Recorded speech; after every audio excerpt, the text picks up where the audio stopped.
Hello Crowellas, mabuhay! This is Gaysel Ortega again and welcome back to my YouTube channel. Kamusta po kayong lahat? Good morning, good afternoon, good evening. Anumang oras kayo nanonood sa akin ngayon. Marami pong salamat. Sa mga bago ko dyan subscriber, thank you so much. At sa mga hindi pa po dyan nakasubscribe, please subscribe my YouTube channel, Gaysel Ortega, Cruella and Pageantry, and click the notification bell below para updated kayo when it comes na maglabas ako ng aking mga videos.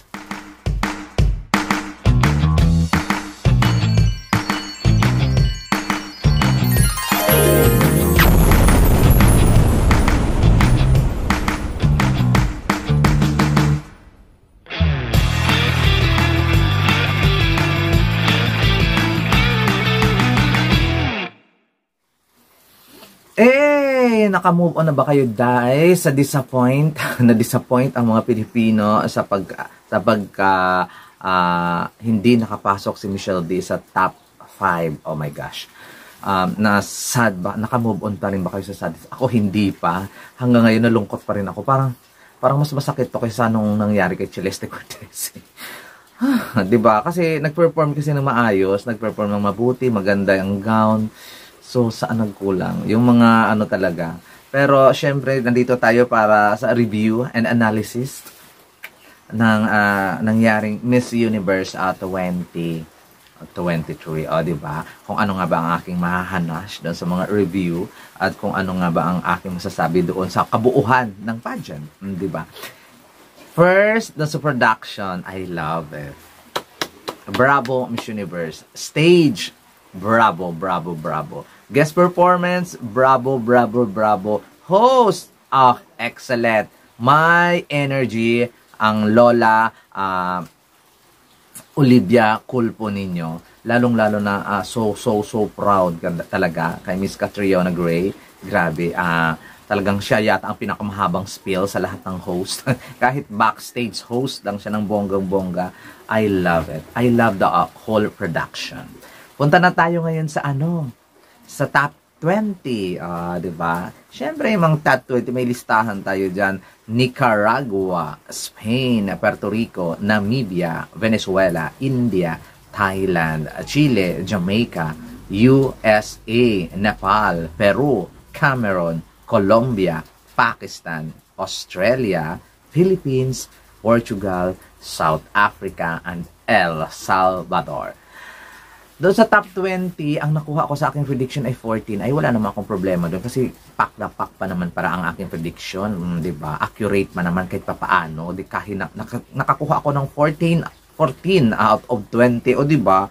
Bongga. O diba? Pasalamat tayo. Pumasok sa Philippines talaga. Yun ang pinaka-importante. Di bali nang hindi pumasok ang lahat ng aking nasa prediction basta si Philippines pumasok. Yun ang mahalaga. At alam naman, nakita naman siguro ninyo ang aking reaction video kasi may separate video ako doon sa aking reaction. So ngayon, nag-swimsuit competition na sila. Super panalo. Kabog talaga si Michelle D doon sa swimsuit competition.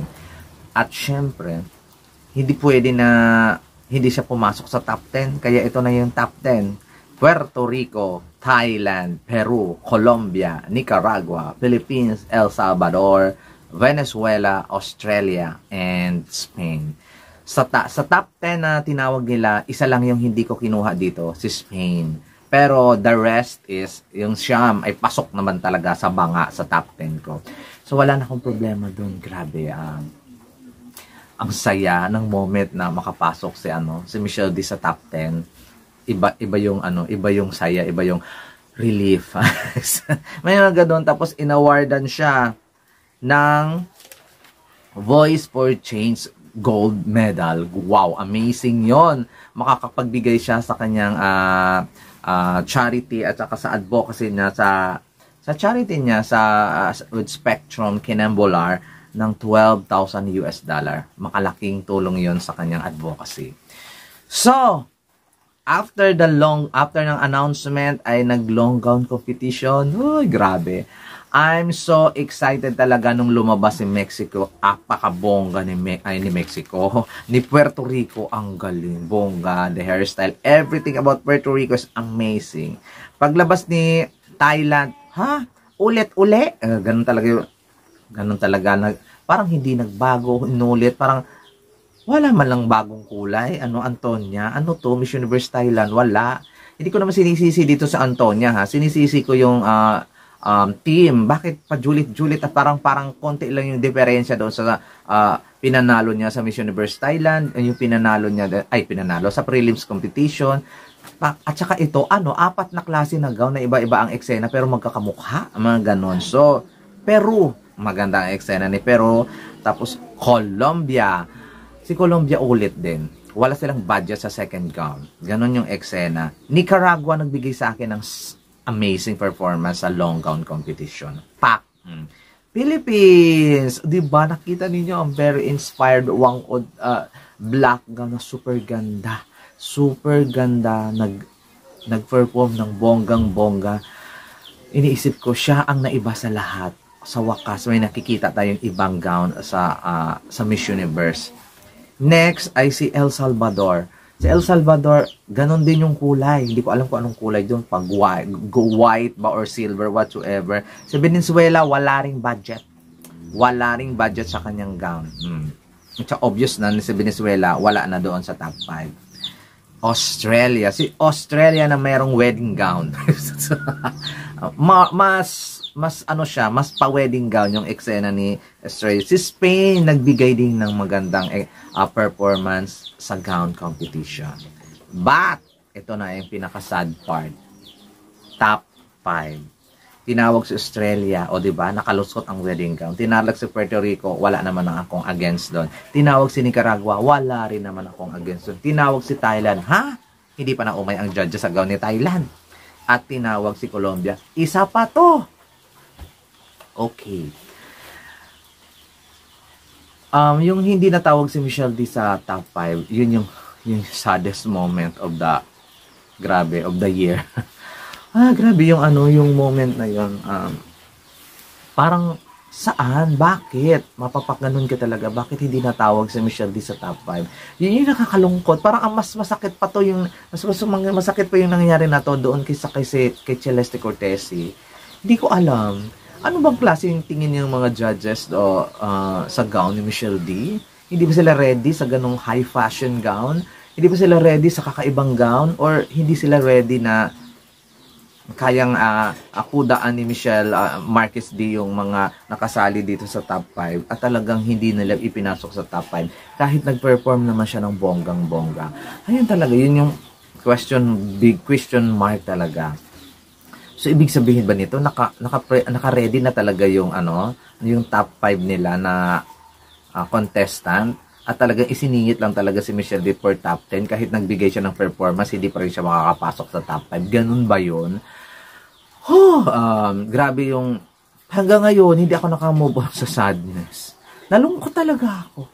Hindi ako disappointed sa Miss Universe. Nalungkot lang talaga ako na hindi nakapasok si Philippines doon sa top 5. Pero wala naman tayong magagawa doon. Kaya nga, kasi hindi naman pwede ulitin yung pageant.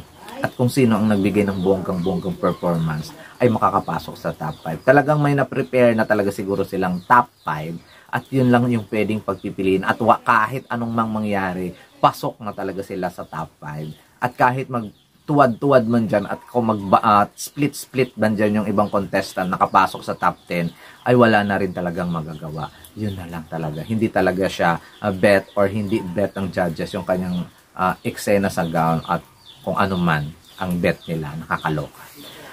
Ayun, top 5. Nakakaloka yung tanong. Parang kaya ng grade 6. Nakakaloka yung mga ang dali. Madaling masagot, madaling eksenahan. Kung itanong nga ito kay Michelle D, kakabog po siya ng bongga Talagang lalamunin niya ng bonggang-bongga at mic drop talaga pag siya ang sumagot doon sa top 5 question. Sa top 5 question napakadali.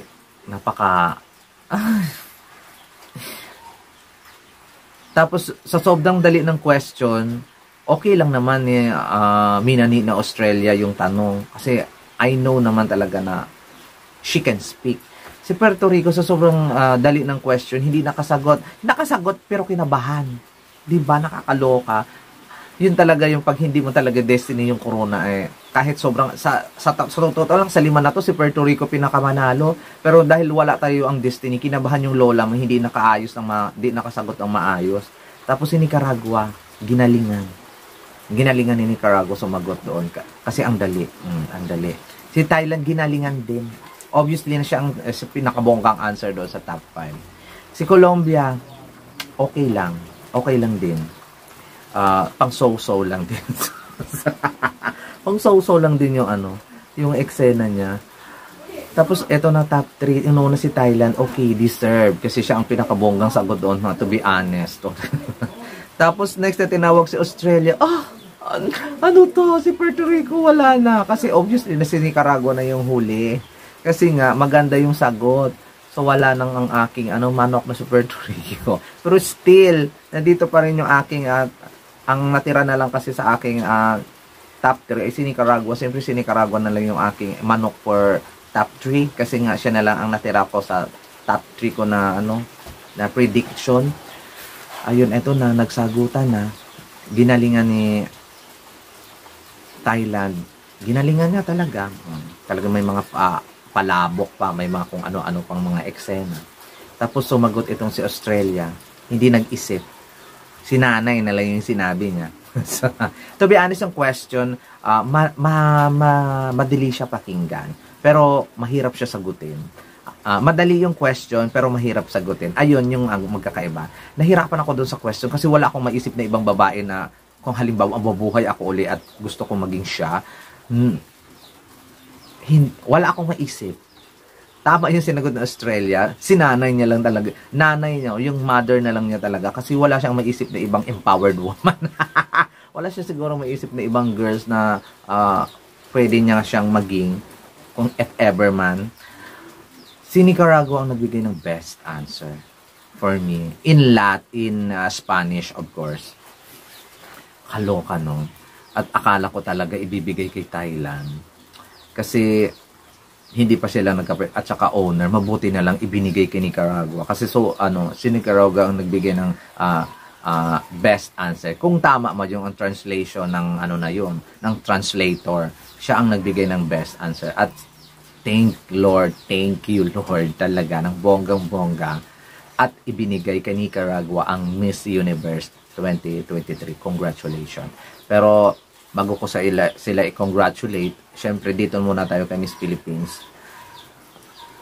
Siya yung, kumbaga, nung sumali si Michelle D sa Miss Universe, nung nalaman nating representative si Michelle D sa Miss Universe, medyo nagdadalawang isip tayo, ang daming issue, ang daming dapat baguhin, ang daming eksena. Pero nung doon na siya sa Miss Universe, hindi niya ipinapahiya ang Pilipinas. Never niyang ipinahiya at talagang nilaban niya talaga ng bonggang-bongga. Tulad ng paglaban natin sa kanya sa vote for change, sa botohan, sa lahat ng botohan. Nilaban natin si Michelle D at hindi tayo nagsisi na siya ang pinadala kasi inilaban niya tayo ng bonggang-bongga. Lalong-lalo na doon sa preliminary competition. Nakakaloka yung performance niya doon. Talagang one of a kind. Talagang si Michelle D lang siguro yung ang Miss Universe natin hindi ang ano ba tawag doon? Yung perfect Miss Universe na sana pero hindi nangyari. O diba? Hindi talaga sa kanya umalay yung destiny. Pati yung mga judges, nakakaloka. Hindi nila binali na hindi talaga nila ipinapasok yung yung high fashion gown ni Michelle D doon sa top 5, nakakaloka. Pero still, I know talaga nasisikat yung gown na yun. Ang bongga. Ang bongga ng gown, promise. Minsanan ka lang makakita ng bonggang gown. Tapos yung nakapasok doon si Antonia, yung gown niya, chararat. Tapos yung kay Australia, chararat din. Talaga lang naman, nakakaloka. Pero, kudos ako sa performance ni Michelle D. Hindi niya tayo pinahiya, hindi sayang yung boto natin, hindi talaga tayo pinahiya. Ito yung contestant na ginawa ang lahat para manalo, ginawa ng mga Pilipino ang lahat para bumoto, pero hindi nagtagumpay. But still, hindi tayo nagsisisi na si Michelle D pa rin kasi grabe yung paghahanda. At nakita naman natin doon sa performance niya, hindi nga lang nagresulta sa corona. There you go, guys. Hindi naman ako disappointed sa nanalo. Si Nicaragua naman.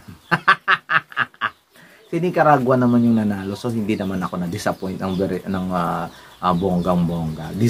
Deserve ng bata. At first ever na nanalong Nicaraguan sa Miss Universe. Congratulations. First ever na may nanay na nakapasok sa semifinalist, which is Colombia, or sa top 5. Congratulations. First ever ni Nepal na nakapasok as a plus size. O, di ba si Shira Bershel? Medyo balingkinitan pa si Shira Bershel. Pero yung over plus, plus size over. Over plus size. O, Nicaragua siya. At first time nga, ano ba, Burkini? O ba tawag doon sa, ano ba tawag doon sa ni Pakistan na nagrampa at pumasok sa top 20. First time nangyari. Maraming first time na nangyari ngayon sa season na to sa Miss Universe. Pero still, nandito pa rin yung lungkot sa puso ko na hindi umabot. Kahit man lang top 5. Uy, kahit man lang top 5 sana. Pero wala naman ako masabi doon kay Nicaragua. Deserve naman niya. Kasi, to be honest, preliminary, final performance, kabog na kabog talaga siya. Wala talagang, hindi talaga siya magpaungos. So, simula ang pag-alis pa lang niya sa Nicaragua, siya na ang front runner. Nag-OA ng very light. Nag-tone down nung preliminaries, bumalik yung lola mo. At hindi talaga siya nagpaungos hanggang ngayon para manalo ng Miss Universe. Congratulations, Miss Shanice Palacios ng Nicaragua. Sa mga Nicaraguan subscriber ko, thank you so much sa support na din ninyo. And congratulations to all the Nicaraguans. I love Nicaragua. Hopefully, yung reign ni Nicaragua ay magiging tagumpay. Tagumpay sa universe. O, diba? At sana ay naging maayos lahat na yung Miss Universe. Maraming kuro-kuro. At sana sa susunod na taon, sa Mexico, magpadala na tayo ng bongga para mga Latina Slayer na talaga, na totoong Latina Slayer na talaga. Ayan, nakakaloka lang talaga. Hindi ko matanggal yung lungkot sa puso ko kung bakit hindi siya nakapasok sa top 5. Pero congratulations pa rin still to Michelle Marquez D at sa buong Pilipinas na nag-abang, sa buong Pilipinas na bumoto. Maraming salamat. Comment down below lang kayo. This has been Gazel Ortega. Hanggang sa muli nating pagkikita. Paalam!